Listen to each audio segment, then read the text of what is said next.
Journée nationale contre le sexisme. Un rapport pointe une situation alarmante. Ce mercredi 25 janvier marque la Journée nationale de lutte contre le sexisme. En France, les inégalités sont encore largement présentes dans les espaces publics et privés, selon les chiffres du Haut Conseil à l'égalité.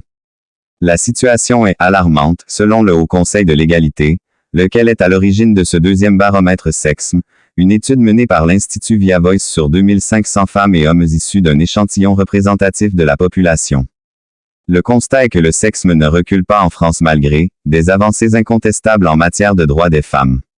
Selon le rapport, 93% de la société française reconnaît des inégalités de traitement entre les hommes et les femmes dans la majorité des sphères de la société, école, travail, université, famille. Pire encore, 55% des Français considèrent qu'il est difficile d'être une femme dans la société actuelle. Un sexisme présent dans les espaces privés et publics. Tout d'abord, c'est le monde professionnel qui est identifié comme étant particulièrement sexiste. Selon France Inter, seuls 20% des Français et Françaises estiment que les hommes et les femmes y sont égaux en pratique, et plus d'un tiers des femmes déclarent avoir subi des discriminations sexistes que ce soit lors de leur choix d'orientation professionnelle ou dans les postes à compétences égales avec un collègue homme. La rue et les transports sont également des lieux où elles ont le plus vécu des situations sexistes pour 57% d'entre elles. Le foyer et la maison ne sont pas en reste puisque 49% des femmes y dénoncent le sexisme. La grande majorité relate des situations de sexisme ordinaire, 57% des femmes ont déjà subi des blagues ou remarques sexistes, 41% des sifflements ou des gestes déplacés de la part d'un homme et 41% un déséquilibre dans les tâches ménagères. Baromètre du sexisme 2023. La situation est alarmante, estime le Haut Conseil à l'égalité. L'institution s'inquiète de la stagnation du sexisme en France et de l'ancrage d'une pensée masculiniste chez les 25 à 34 en flèche droite. Les violences sexistes et sexuelles en hausse. Le baromètre montre également une proportion inquiétante des situations de violence et d'harcèlement. Les violences sexistes et sexuelles déclarées en 2022 ont nettement augmenté, notamment dans les transports, plus 32%. Le rapport ajoute une nouvelle nuance importante, celle des situations de non-consentement. 37% des Françaises déclarent avoir vécu ce type d'épisode comme par exemple un rapport sexuel suite à l'insistance de leur partenaire, 33% d'entre elles, ou 12% un rapport sexuel non protégé sous pression de leur partenaire. Ce chiffre monte à 18% chez les 25 à 34 ans. Face à ces constats, les hommes peinent à se sentir concernés, note le Haut Conseil à l'égalité. L'adhésion aux stéréotypes genrés et sexistes demeure très forte chez les hommes, qui peinent à engager leurs responsabilités personnelles. Ils considèrent le sexisme ordinaire comme bénin et ne mesurent pas les conséquences qu'il puisse avoir en matière de domination et de violence sur les femmes. Ceci est encore plus marqué chez les hommes de moins de 35 ans, où les clichés masculinistes sont fortement ancrés. Selon 23% d'entre eux, afin d'être respectés en tant qu'hommes, il faut parfois se montrer violent. Et seulement 48% d'entre eux pensent que l'image des femmes véhiculée dans les contenus pornographiques est problématique. Le sexisme, une seconde charge mentale. Face à ce sexisme écrasant, les femmes ont appris à l'anticiper et par conséquent adopter des conduites d'évitement afin de ne pas subir des actes et propos sexistes des hommes. Ainsi elles renoncent à faire des activités seules ou sortir 55%, à s'habiller comme elles le souhaitent 52%, ou encore censurent leurs propos par crainte de la réaction des hommes. Toutes ces contraintes constituent, selon l'étude, une sorte de seconde charge mentale pour les femmes, qui subissent déjà la conciliation tâches professionnelles et familiales. Ainsi, elles perdent confiance en elles et cela a des conséquences directes sur leur parcours professionnel. 35% des actives n'osent pas demander d'augmentation ou de promotion. Les recommandations du HCE pour en sortir. Face à ce fléau, le Haut Conseil à l'égalité propose un plan d'urgence massif, afin d'éradiquer ces manifestations de violence et d'inégalité et propose des points d'amélioration afin d'atteindre une société égalitaire et équitable pour tous. Garantir les enseignements obligatoires à la sexualité et à la vie, prévus par la loi. Dégenrer les jouets pour enfants dès la naissance. Évaluer et labelliser les formations existantes de prévention et de lutte contre le sexisme au travail et les rendre obligatoires. Renforcer la lutte contre la diffusion de contenus pornographiques illicites. Augmenter les moyens financiers de la justice. Institutionnaliser une journée nationale de lutte contre le sexisme le 25 janvier. Réguler les contenus numériques afin de lutter contre les stéréotypes et représentations dégradantes des femmes particulièrement dans les contenus pornographiques. Créer une haute autorité indépendante pour lutter contre les violences sexistes en politique. Conditionneur les aides publiques à la presse écrite à des engagements en matière d'égalité. Instaurer un système d'évaluation obligatoire ainsi qu'une publication annuelle sur la part de représentation des femmes dans les manuels scolaires. 2 manières saines de comparer son partenaire actuel à son ex.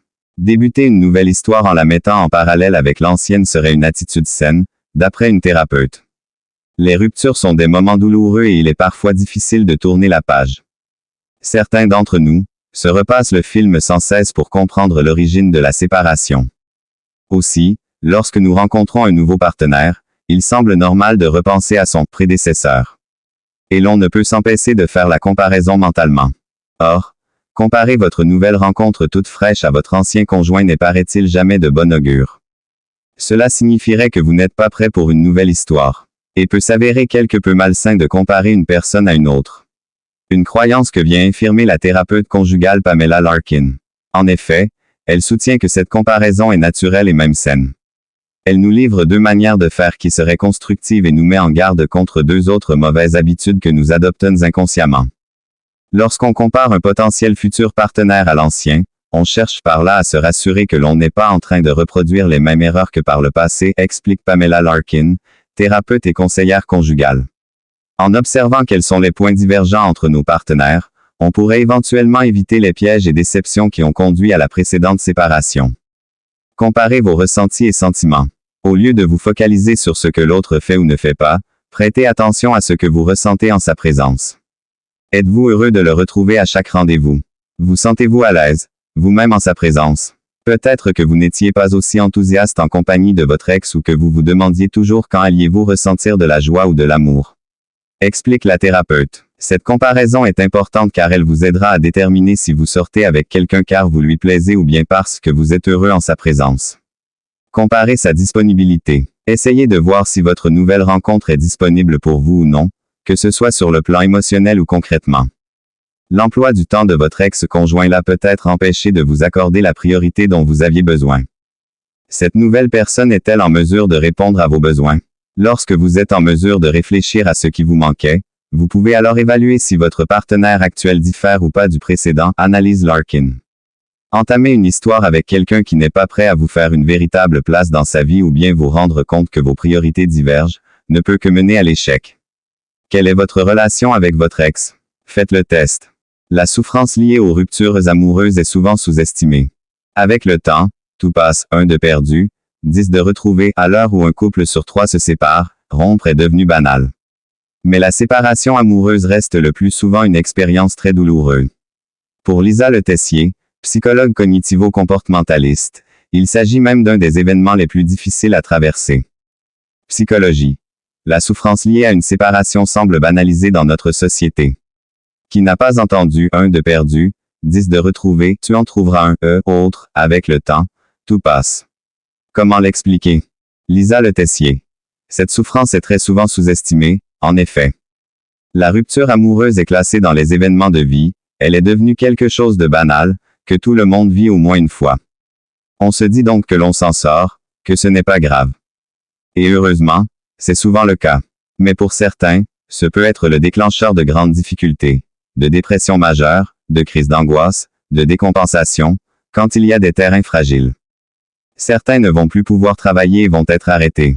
D'autres vont se réfugier dans l'alcool, la drogue, ou adopter des comportements, notamment sexuels, à risque, et on a observé que chez 50% des personnes qui ont fait une tentative de suicide, le déclencheur était une séparation amoureuse.